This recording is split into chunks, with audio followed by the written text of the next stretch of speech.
You know who got suplexed? The Minnesota Vikings got suplexed by Kirk Cousins. Yeah, he did. And if you need evidence that maybe they got that tilt-a-whirl DDT off the top rope from Kirk Cousins as he went on his way to the Atlanta Falcons, the Minnesota Vikings have made a move. Earlier today, it was announced they have acquired the Houston Texans' first-round draft pick on Friday. In the deal, the Texans acquire the number 23 pick along with the 7th-round pick, number 232 overall, and the Texans would receive the Vikings' 2nd-round pick, their 6th-round pick, and their 2nd-round pick in 2025. So the feeling... They stacking chips. Yeah, and it does feel like maybe there's a potential move up in the draft coming for the Minnesota Vikings, who might have a little bit of they're maneuvering. Kirk Cousins remorse here. Is it remorse or is it revenge? Is it vengefulness? I don't know that it's vengefulness. I think this is the perspective of the Minnesota Vikings right now. The 13 wins they had 2 seasons ago, I think they all felt like they overachieved. What were they, 9-0 or something in one-score games? It was some ridiculous stat that you're not going to be able to replicate that consistently.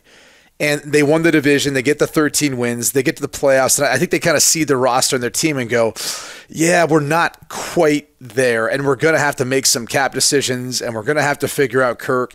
And we're going to have to figure out extending Justin Jefferson. So now they find themselves in the position where they've made, if you look at their free agencies thus far, everyone's going to grade your free agency. It's almost like the first round of a draft. You could have a phenomenal draft class. A phenomenal draft class, yet everyone's only going to look at the first-round pick. And so depending on how that works out, that's largely going to be how people view that draft class. And that's almost how it is in free agency. Like the second they lost Kirk Cousins to Atlanta, Atlanta's the winner, Minnesota's the loser.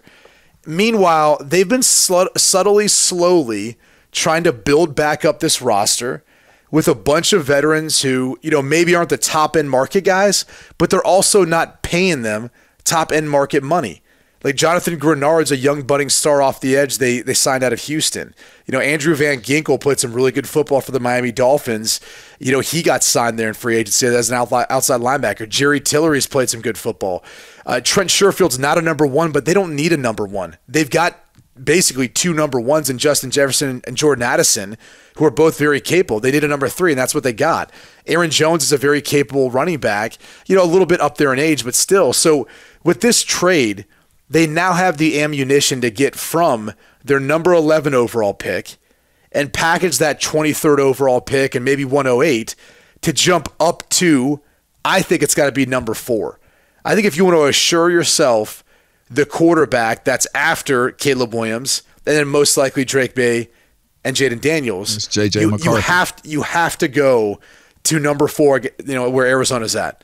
That's the only way it works. Otherwise, you run the risk of maybe the New York Giants at 6, or someone else trades up ahead of you if you get a 5 with the Chargers and they trade back, of leapfrogging you with the Arizona Cardinals being there at 4. They really don't need a quarterback. They've got Murray. They traded for Desmond Ridder, which we can get into. But largely right now, I actually think the Vikings have found a way of making up for what looked like a disaster, and they've now positioned themselves to get their future quarterback.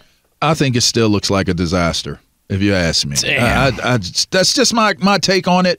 I look at this scenario with Kirk Cousins, and I say, you left a team that was – maybe they didn't show you they were willing to do what you wanted them to do initially, but it's negotiating. It's playing your hand. It's kind of, you're going to follow our process and do it our way and hope that it works out for us, and it did not. I don't think unless you get Caleb Williams in this draft, I think it's hard. I believe it's hard to sell any other quarterback in losing the most coveted free agent in this year's class of free agents at that position. I think it's hard to make the sell that you're going to be a better team moving forward, and you just let Kirk Cousins go for this guy. Fill in the blank. I am with you on this, like that sentiment. I'm not saying that they're going to be a better team, at least not even in the short term, or that this is even going to work out. I'm just saying early indication, they really weren't an active player. Your 2 biggest free agents Kirk Cousins, Danielle Hunter, they didn't get either back. Yeah. Right? Danielle ends up going to Houston, right? Cousins goes to Atlanta.